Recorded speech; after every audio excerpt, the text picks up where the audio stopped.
Kasabay po ng pagbaha sa ilang bahagi ng Metro Manila, ang paglutang din ng pabalik-balik na problema sa mga basura. Pasinsabi po, tubig mula umano sa landfill ang nagpabaha sa Rodriguez, Rizal. Kaya mga residente nagrereklamo dahil sa umaalingasaw na amoy.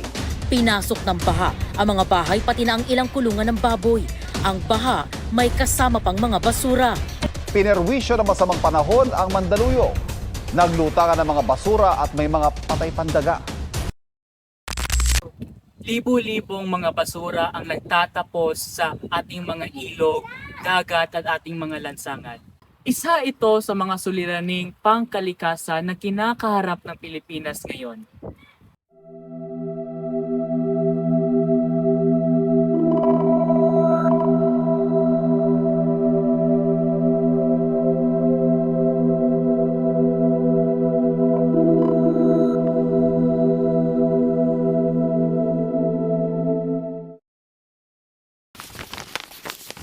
Hindi na kaya ito. Uy, tala, ilaban na nato.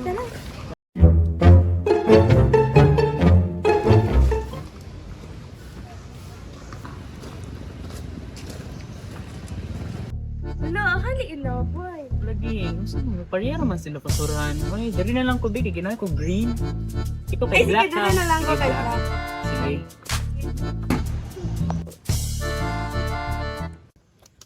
Gawa.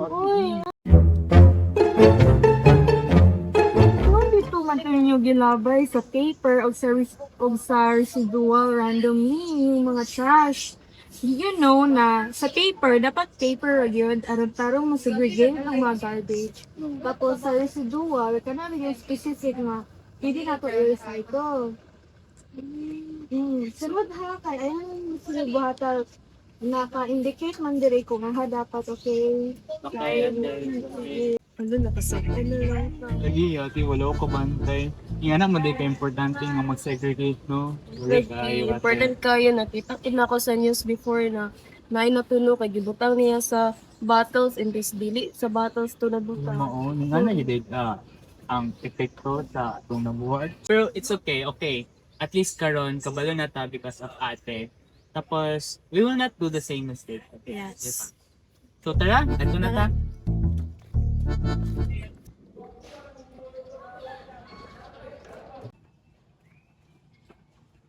So, kabalo ba mo na ang single-use plastic, it takes years for it to decompose. So, it means na magka-build up yun na hantod sa magkadaghan sila.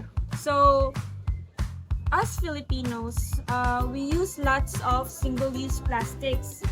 And for that, mo ay nakakause sa pollution in our ocean, which leads to the issue that we have right now that is circulating around the news.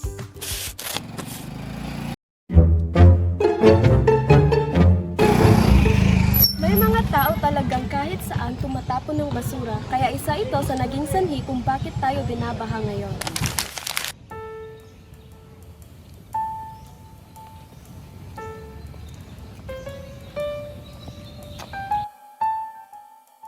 Naon ka na umato to UP ba? Kaya na yung limited edition na channel bag karon pero di man kaadtoy kay tungod ka ng may issue sa mga family ron. I can't book a flight. Pero di ba na may private jet? Ay na flight na. Naoy ka. I don't know. My daddy won't let me. What if magpa-pre-order na? Di ba imo pa ko kay patong contractor? So what? Di ba mo carbon na? Magpakayahay mo sa US, ay like kamad to, tapos nagapeng galisod. Pero it's more essential kay, oh my gosh, hapit na mahurot akong mga stock sa Chanel, di ba? Yes! But it doesn't change the fact na datan kayong tao nga galisod about anong issue na to karon. Mahigit ₱1 billion halaga ng mga flood control projects sa isang ilog sa Bacoor Norte ang na-corner ng tatlong kumpanyang konektado sa mga Biskaya. Sabi po yan sa datos ng sumbong sa Pangulo.tv. mga kumpanyang pag-aari Ilan po sa sa mga nagkakaroon proyekto sa ang mga sala.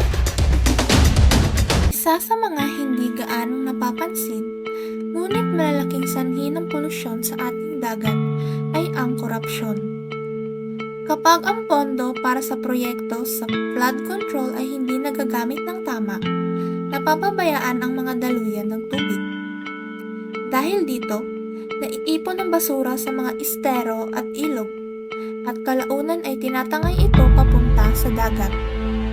Ang dapat sana'y proteksyon laban sa pagbaha ay nauuwi sa dagdag na problema at ang kalikasan ang siyang nagbabayad ng presyo. Ang kalikasan ay buhay natin.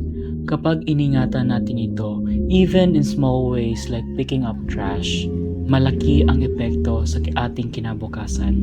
Maliit na hakbang, malaking pagbabago.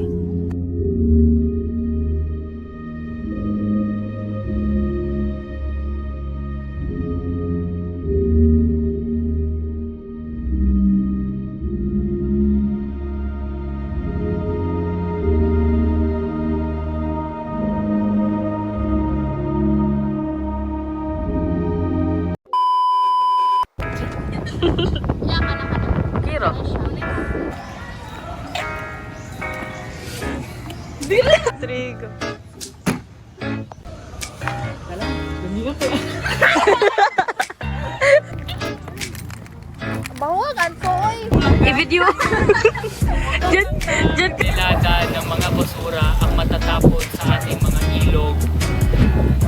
Balik. Do you know, nagbad na kay gumitan katong mga plastic na